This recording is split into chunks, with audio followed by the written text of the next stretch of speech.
ఇది చెరగని ప్రేమకు శ్రీకారం, ఇది మమతల మేడకు ప్రాకారం,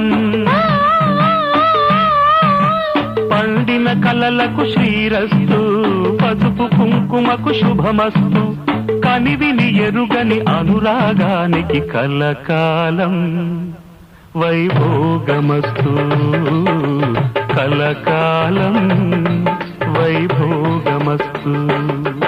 ఇది చెరగని ప్రేమకు శ్రీకారం, ఇది మమతల